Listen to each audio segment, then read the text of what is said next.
The murder of 6-year-old JonBenet Ramsey captivated the nation and put her family under the microscope, with many speculating that her father, mother, brother, or all three were involved. There was something about her.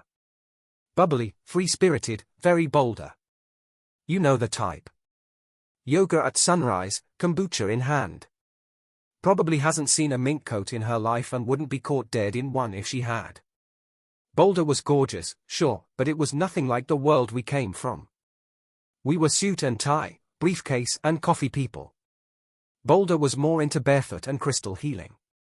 Then there was John Ramsey. He had this look, quiet, unreadable, the kind of look that made people stop and think, what's going on in this guy's head? He was the first one to find JonBenet. Picked her up, held her, and just like that, the entire crime scene was toast. Any chance of preserving evidence gone. And yet, weirdly enough, the police didn't really press him about it. Not like they did Patey, not like they did Burke, which was odd. I mean, he was the head of the house, the one in control. But somehow people looked at him like he was just this sad, harmless dad in the background. Was that all he was? A grieving father caught in a nightmare? Or did he know a whole lot more than he let on? So, who is John Ramsey really? Well, let's rewind. JonBenet Ramsey was born in Lincoln, Nebraska. He wasn't just some rich guy with a mysterious aura. He was smart, too. He went to Michigan State, got a degree in electrical engineering in 1966, then went back for an MBA in 1971. Not bad, right? He started out in the Navy, joined the Civil Engineer Corps, served 3 years in the Philippines, then stuck around for 8 more years in the reserves in Atlanta. Oh, and he's a licensed pilot, not just any pilot. He owned 2 private planes. When you have 2 planes, you're either really into aviation or just really hate waiting in TSA lines. He came from a military family. His dad, James J. Ramsey, was a decorated World War II pilot. His mom was Mary Jane. Nebraska shaped his early years, and he went on to build what looked like the perfect life. Career, money, family. But of course, appearances can be deceiving. And in John's case, that's the million-dollar question. Was he just the unlucky guy at the center of a national tragedy? Or was he more involved than anyone ever dared to believe? John Ramsey's personal life definitely led. He got married for the first time in 1966 to a woman named Lucinda Pash. Together they had 3 kids, Elizabeth, Melinda, and John Andrew. Things seemed fine until they weren't. They split up in 1978 after about 11 years. No big scandal that we know of, just one of those breakups where the details never really made it to the public. Fast forward 2 years, John marries Patey Ramsey in 1980. Patsy, former beauty queen, with a big smile and bigger presence. Together, they had Burke and their youngest, JonBenet Patricia Ramsey, who was born on August 6, 1990. That little girl with the blonde curls would later become the center of one of the most talked about mysteries in America. As a dad, John wasn't the hands-off, too busy at work type. He was present, supported his kids' activities, showed up, paid the bills. By 1996, the Ramseys were living in Boulder, Colorado, in a big, beautiful house on 15th Street. John had built himself a serious career. In 1989, he launched a tech company called Advanced Product Group. It later merged with a couple other businesses and became Access Graphics. Under John's leadership as CEO, the company didn't just grow, it exploded. By 1996, Access Graphics had made over $1 billion in revenue. Billion. He wasn't just rolling in numbers either. He earned the title of Entrepreneur of the Year from the Boulder Chamber of Commerce that same year. His net worth by May of '96, around $6.4 million. And just weeks before Christmas, he received a bonus of $118,000. That's the kind of money most people don't see in a decade. He saw it on top of his regular paycheck. But John wasn't just about business. Around the holidays, he and his family were known for showing up at community and church events, especially at St. John's Episcopal Church in Boulder. While there's no official list of what they attended in the days before Christmas, it's safe to say they were the kind of family that participated, smiled for photos, and gave off happy family energy. Even if behind the scenes, things weren't quite as perfect. Because we all know, money, titles, and picture-perfect homes don't always tell the full story. John wasn't just the guy running a million-dollar company. He also showed up as a dad, especially when it came to JonBenet's beauty pageants. Now, most of the glitter, hairspray, and tight scheduling was handled by Patty. She was the pageant queen in her day. But John, he was definitely involved. Whether it was cheering her on from the sidelines, sitting through rehearsals, or smiling proudly in the front row, he showed up. Right before Christmas, JonBenet even made an appearance at a local shopping mall in Boulder. And it's very likely John was there, too. His presence at these events wasn't just for show. It was part of how he supported his kids. He may have been a CEO, but at the end of the day, he was still a dad with a camcorder and a front row seat. Beyond the pageants, John also had strong ties with Boulder's upper crust. He and Patty were part of the town's social scene, mingling with families like the Whites and the Stein. On December 23, 1996, just 2 days before everything would change, the Rams attended a Christmas party at the home of their close friends, Fleet and Priscilla White. The guest list very Boulder, very welcomed. That night was a big one for the Ramseys, socially speaking. Before heading over to the White House, they'd hosted their own holiday party at their home on 15th Street.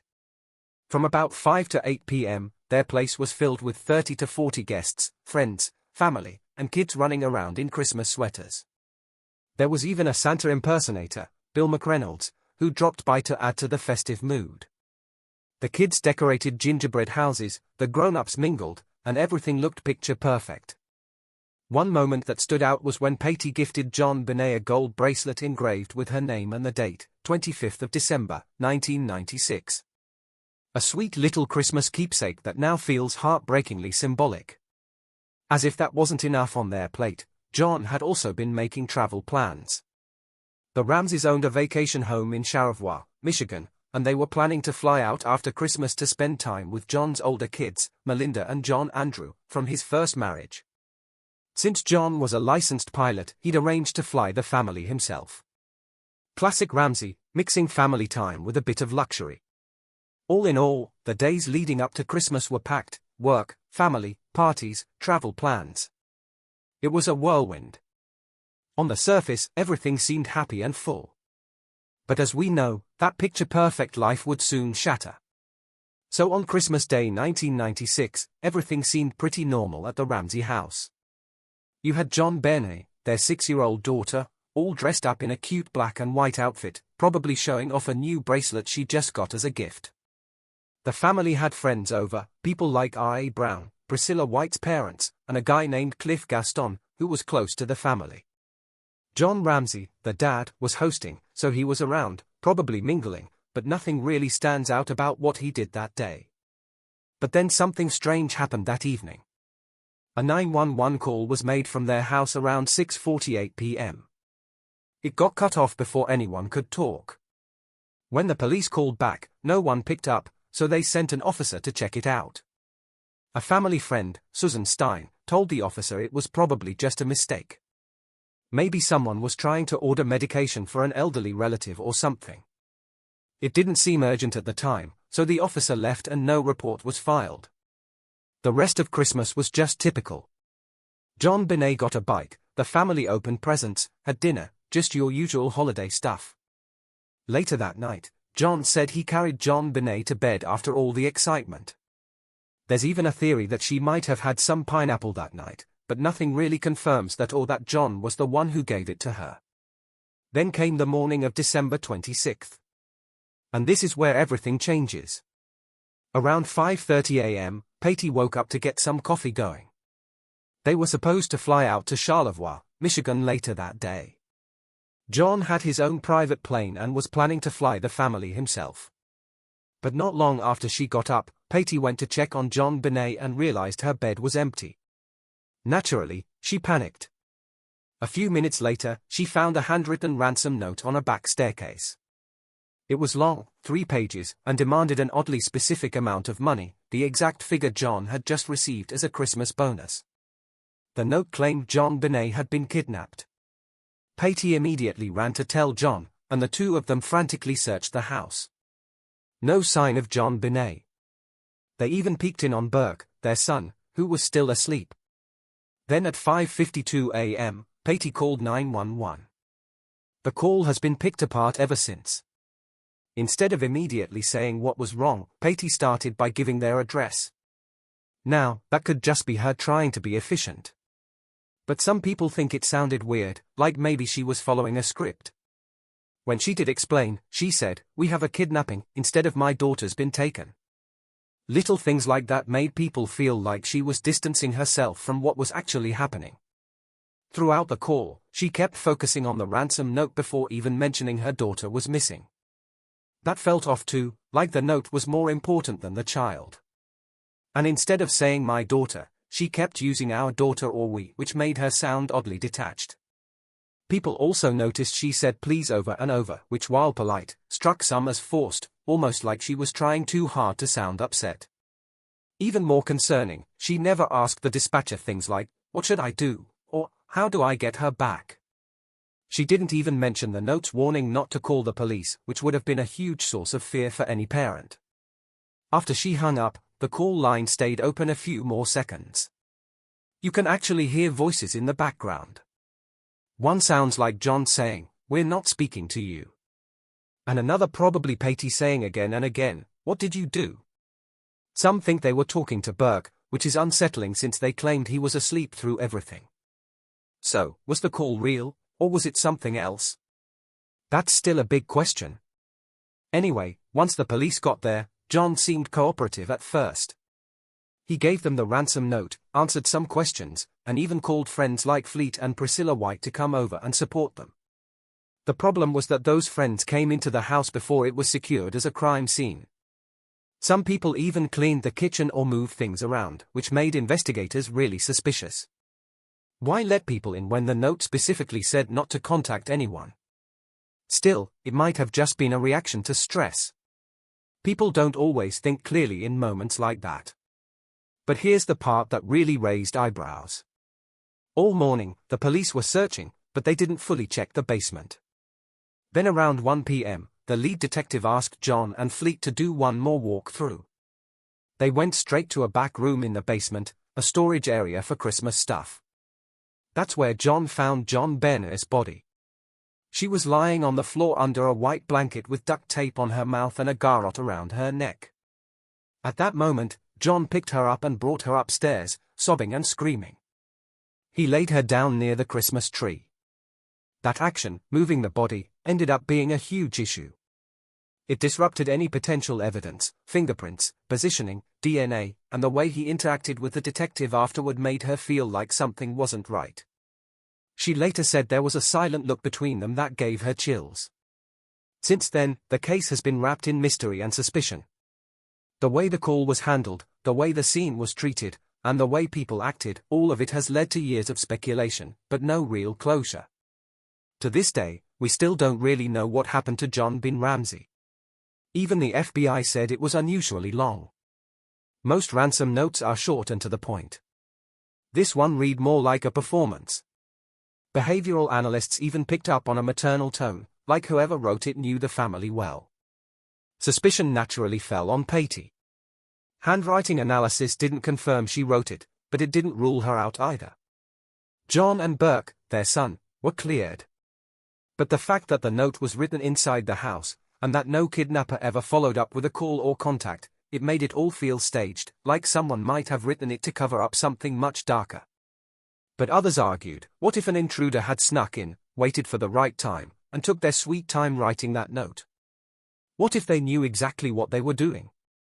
Then there's JonBenet herself, just 6 years old, found dead in their basement later that day. The autopsy showed she had been strangled with a homemade gar crafted from part of a broken paintbrush that belonged to Patty. Her skull was also fractured. There were signs of sexual trauma, too, though no semen was found. Her body had been carefully placed, partially covered with a white blanket. It wasn't just dumped somewhere. It was arranged. Some say that shows guilt. Others say it shows familiarity. But the partial covering, experts say that's not how a parent usually reacts. It's more common when a killer feels a mix of shame and detachment. Then there's the pineapple.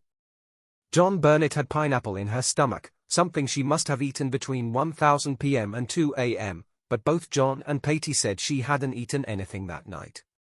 A bowl of pineapple was found in the kitchen, and Burke's fingerprints were on it. No one could say for sure when those prints were left, but it added yet another strange layer. Was she awake that night eating with her brother?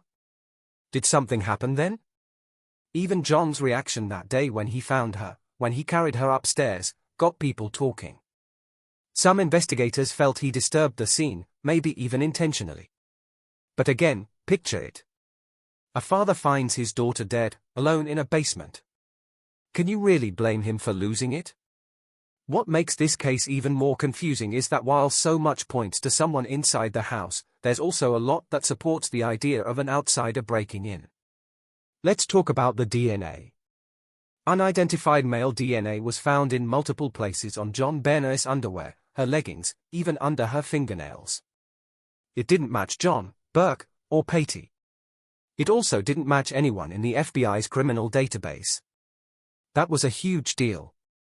In fact, in 2008, the district attorney cleared the family publicly because of it.